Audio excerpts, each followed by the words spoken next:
अस्सलामु अलैकुम वरहमतुल्लाह। आज सब्जेक्ट इकनॉमिक्स और सेमेस्टर फोर्थ के लिए मैं गेस पेपर आपकी खिदमत में ले आया हूँ। यहाँ गेस का मतलब ये है कि मेरी सोच के मुताबिक, मेरे इल्म के मुताबिक, मेरे तजुर्बे के मुताबिक, एक्सपीरियंस के आधार पर मुझे लगता है कि पूरे सिलेबस में ये जो क्वेश्चंस यहाँ इस पेपर में मैंने लिखे हैं, इनकी संभावना या इनकी प्रोबेबिलिटी ज़्यादा बनती है बाकी क्वेश्चंस के कंपैरिजन में। मैं इस चीज़ की कोई गारंटी नहीं ले रहा हूँ कि इस पेपर से कितने क्वेश्चंस आपके फाइनल पेपर में आ सकते हैं। हाँ, इतना तय है कि कुछ क्वेश्चन ज़रूर होंगे।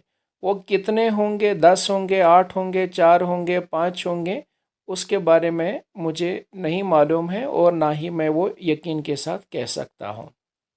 बस ये एक कयास है, ये एक सिर्फ मेरी राय है और मेरी सोच के मुताबिक ये क्वेश्चंस बहुत ज़्यादा इम्पॉर्टेंट हैं बाकी क्वेश्चंस की निस्बत। तो जैसा कि आप सभी लोग जानते हैं कि आपका जो पेपर है उसमें 3 सेक्शंस होते हैं। सेक्शन ए होता है, सेक्शन बी होता है और सेक्शन सी होता है। सेक्शन ए में शॉर्ट आंसर टाइप क्वेश्चंस होते हैं और 8 शॉर्ट आंसर टाइप क्वेश्चंस पहले सेक्शन में पूछे जाते हैं। हर एक क्वेश्चन के 3 मार्क्स होते हैं, तो कुल मिला के 24 मार्क्स का सेक्शन ए होता है।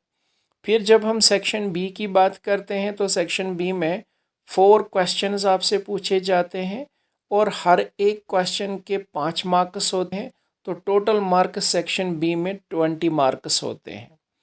इसी तरीके से जब हम सेक्शन सी की बात करते हैं तो यहाँ पर 2 क्वेश्चन, जिनको लॉन्ग आंसर टाइप क्वेश्चंस कहा जाता है, पूछे जाते हैं और एक क्वेश्चन के 8 मार्क्स होते हैं। तो सेक्शन सी में जो टोटल मार्क्स बनते हैं वो 16 मार्क्स हैं।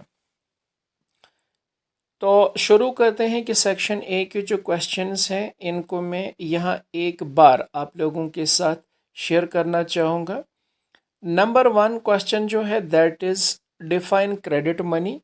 दूसरा, what are the primary functions of money. तीसरा, डिफाइन मनी मार्केट। चौथा, what are the factors which shifts IS करो। पांचवा, डिफाइन मॉनेटरी पॉलिसी। छठा, डिफाइन एग्रीगेट डिमांड। सातवां, डिफाइन मल्टीप्लायर। आठवां, write a note on I S करो। नौवां question जो है डिफाइन हाइपर इन्फ्लेशन। फिर 10वां question define boom and recession. फिर 11th वाला क्वेश्चन जो है डिफाइन फुल एम्प्लॉयमेंट। और 12वें नंबर पे जो क्वेश्चन यहाँ पर मैंने लिखा है that is define bank rate. तो इस तरीके से सेक्शन ए में 12 क्वेश्चंस मैंने यहाँ पर बाहिसीती गेस के तौर पर लिखे हैं। फिर सेक्शन बी की जब हम बात करेंगे तो पहला क्वेश्चन है critically explain Kaynes theory of demand for money and rate of interest. बहुत ज़्यादा इंपॉर्टेंट क्वेश्चन है। फिर question number second, explain how LM curve is derived. LM curve को आईएसएलएम मॉडल में कैसे डिराइव किया जाता है, तो वो आपको कर्व भी बनानी होगी यहाँ पर, और किस तरीके से उसको डिराइव किया जाता है वो सारा तरीका भी लिखना होगा। फिर एक और क्वेश्चन है what are the cause of demand pull inflation. Demand pull inflation किन चीज़ों की बदौलत होती है।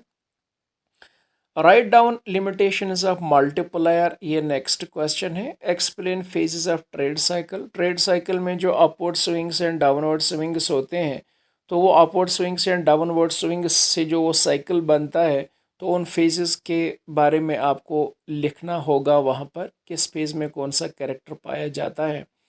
फिर what are the remedial measures to control inflation, ये छठा क्वेश्चन है सेक्शन बी में, लास्ट वाला। फिर सेक्शन सी की अगर हम बात करें तो यहाँ पहला क्वेश्चन है critically examine Phillips curve. Phillips curve जो शॉर्ट रन में होती है और लॉन्ग रन में भी होती है, तो फिलिप्स कर्व है और उसका क्रिटिसिज्म क्या है।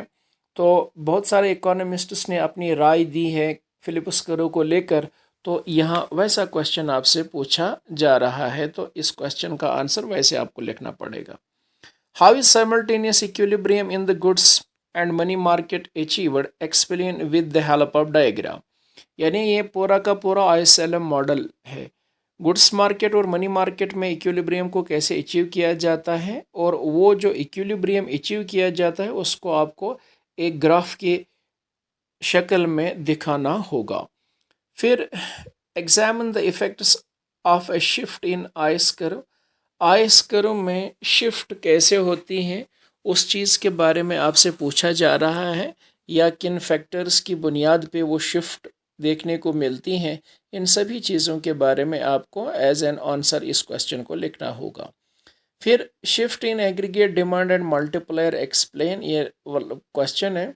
फिर what are the factors responsible for shift in the LM curve, write in detail. Detail में आपसे पूछा जा रहा है कि LM कर्व किन किन फैक्टर्स की बिना पर शिफ्ट होती है, और वो LM कर्व के बारे में आपसे जब पूछा जाएगा तो फैक्टर्स को भी हैं और LM कर्व को भी बनाना आपको पड़ेगा, यानी how can you draw LM curve. तो ये था आज का guest paper subject of economics semester 4 के लिए, और उम्मीद करता हूँ कि इंशाअल्लाह ये जो क्वेश्चंस यहाँ पर मैंने लिखे हैं, मैक्सिमम क्वेश्चंस जो हैं इनमें से पूछे जाएंगे फाइनल एग्ज़ाम्स में। तो आप ज़रूर पूरे सिलेबस को पढ़ें बहुत अच्छे तरीके से, और अल्लाह करे कि अल्लाह आप सब लोगों को कामयाब करें और आपके नसीब में कामयाबी हो। जब तक मैं नया वीडियो आप लोगों के साथ शेयर करूं, तब तक अस्सलामु अलैकुम व रहमतुल्लाह।